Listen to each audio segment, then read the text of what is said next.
And you've just heard Dear Scott by Goliath, and I'm delighted to be joined by Goliath now. Hello, how you doing? I'm doing good, thanks. So tell us about Dear Scott, because it feels like a really personal song. It is. It's a very personal song to me. The song, of course, is written about the great and late Scott Hutchison of Frightened Rabbit. It's it's not just a tribute to him, though. It's also kind of a not I wouldn't say a warning, but just a message to those people that you often feel you don't contact enough, that you know are struggling. The outro is basically one big reminder that, you know, no matter what, there are always people that want to reach out to you, even if times are bleak. Yeah, and in terms of, so it's more than just the music. It's more than just the music and the lyrics of Scott that inspired this. It's a wider thing that you're addressing.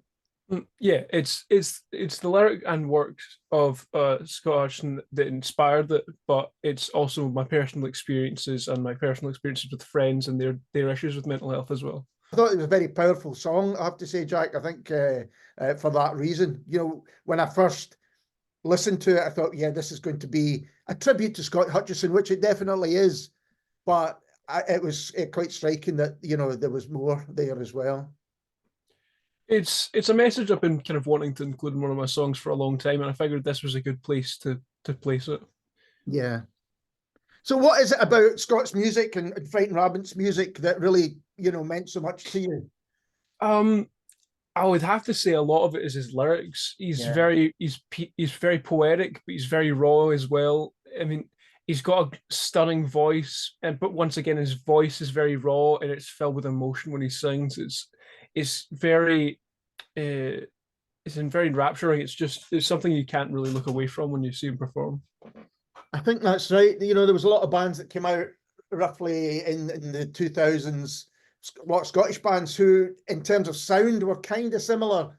But the thing that, for me, took Frightened Rabbit to another level was Scott Hutchison's lyrics. And as you say, very poetic lyrics. And they could be read as poetry almost.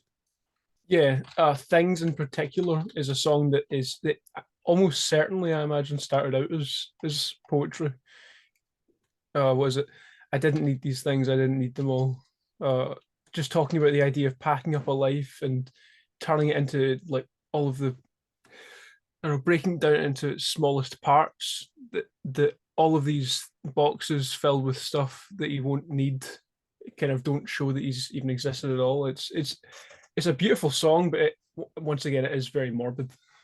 Yeah, but they're a band that, I mean, they formed when I was in my mid-30s, and immediately, went, wow, this is something very special. But I can imagine discovering them in my formative music years, like I did for me with the Smiths, where it would be a game changer and change your life. No, definitely. I've taken a lot of inspiration from them as of late in the last couple of years.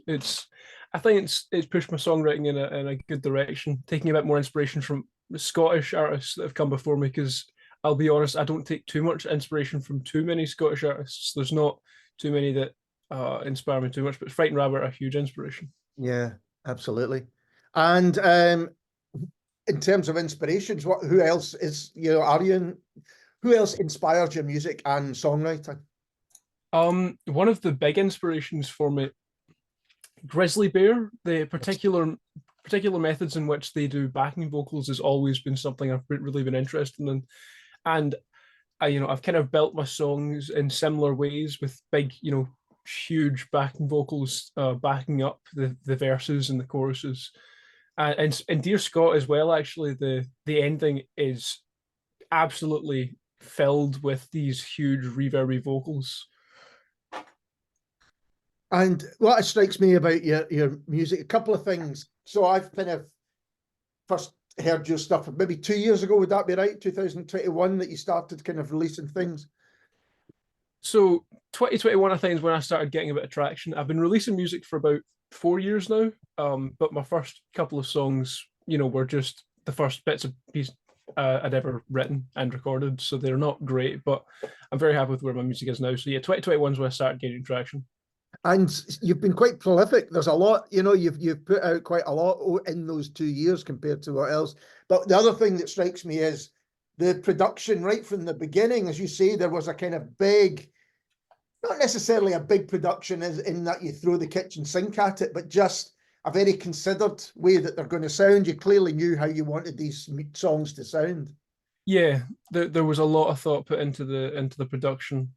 I'll admit, obviously, because I'm the one recording, mixing, producing, and mastering all that, it's not perfect because I've only been doing it for 4 odd years, but I'm definitely very happy with the progress I've made, because if I listen to my first track I ever released, it's rough, it's really reverby and a bit awful, but if I listen to something like Mary's song, for example, I'm very happy with the kind of slightly poppy finish it has. Yeah, it is poppy, but and that's the other thing.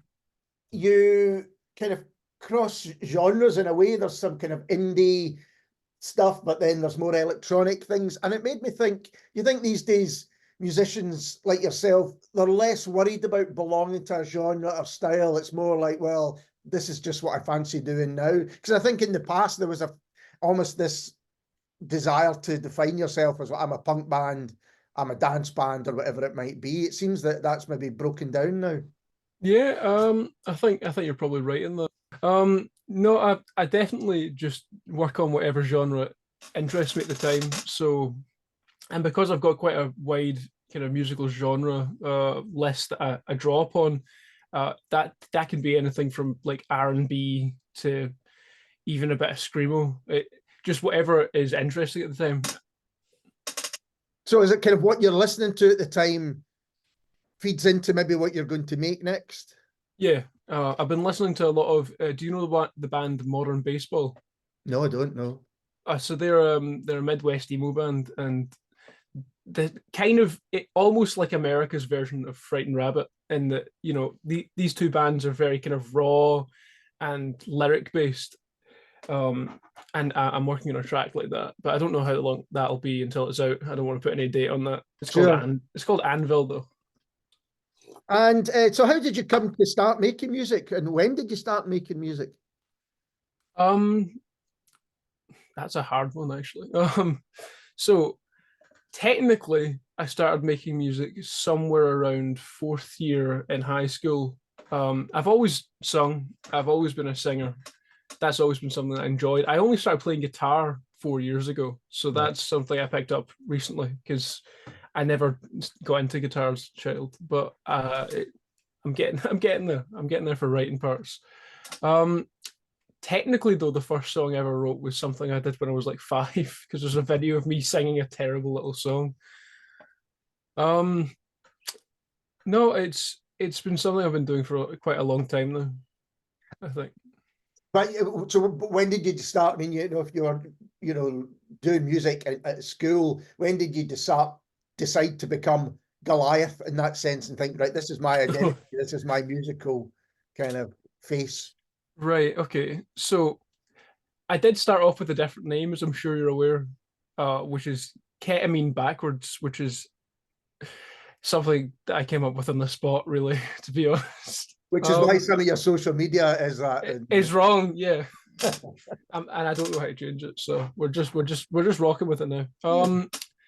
I went with Goliath actually because I wanted a simpler name. I wanted something it's easier to roll off the tongue, and I wanted something that was kind of, I don't know, it just sounded big, and well, Goliath is an adjective for big, so that works with me. Absolutely is, and it's great because it could be anything. If you say, well, here's Goliath, it could be a 12-piece metal band, or it could be it covers a whole load of things. But in terms of the of making the music, so you do it all yourself, don't you? And pretty much is right from the beginning, you do absolutely everything. I've had Lee Beloved, the bass line in that was written by someone else, and the guitar line in it was written by someone else, because there was a period where I was experimenting, trying with the band. But other than that song, it's all me. And when you play live, is it just you? No, live it is with a band. So I've got a band that I play with. It's a friend from high school is my drummer, and I've got a bassist that I've recently recruited from. Do you know Raspberry Jam? Nope. Okay, so Raspberry Jam's like a jam night that happens every week in Glasgow on Mondays, and Okay. I recruited a bassist from there. He's a lovely guy. He's called Sean, and I've got a kind of a temporary guitarist. I'm looking for a more long-term guitarist, but right now a friend of mine is covering for me. And whereabouts is Raspberry Jam? If people wanted to check that out, where's that held? Raspberry Jam is held in Block every Monday, but it's 11, so it's quite a late. It's quite a late. Oh, I time. have heard of this night. Yes, that's right. I know there's a late night on a Monday. Well, anyway, you like Alice Faye, don't you? yes. Alice Faye performs there very regularly. Okay, excellent. With like a good jazz band. Yeah, I can imagine. Yeah. Oh, nice one. That's one to check out. 11 o'clock on a Monday. It's a school night, but I'm sure it's well worth it. I only work weekends, so it works for me. And aside, we mentioned Frightened Rabbit right at the beginning. Are there other Scottish bands that are around just now, kind of contemporaries of yours that you really enjoy? I would say Brown Bear's a good one. I've been listening to his stuff recently, and I've been enjoying it. Let me think. There's a lot of music I've been listening to recently, but not a lot of it's been Scottish because I've been going back to some older records. So give us some of those then. What have you been listening to recently? Recently, let's see. Oh, actually, before I reference any older artists, I'd like to mention. Have you heard of Miriam Brandley?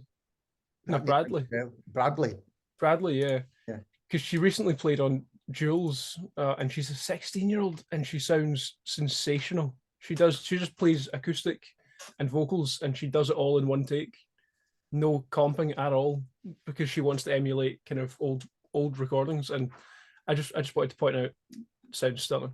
So if you want to listen to someone playing an acoustic guitar and sing with a gorgeous falsetto voice and good picking, go listen.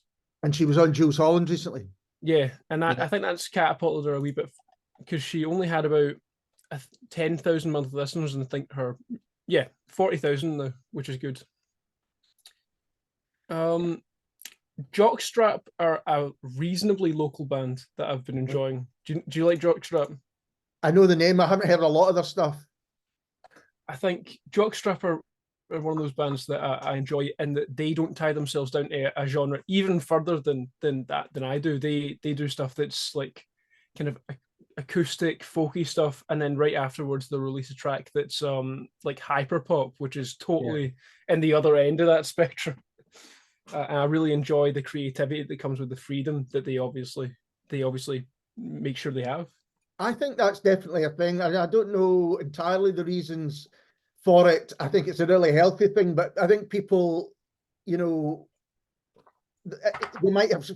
might originally be considered jazz musicians, but they're quite willing to move into hip hop or dance or all these things. And I think that's right across the board.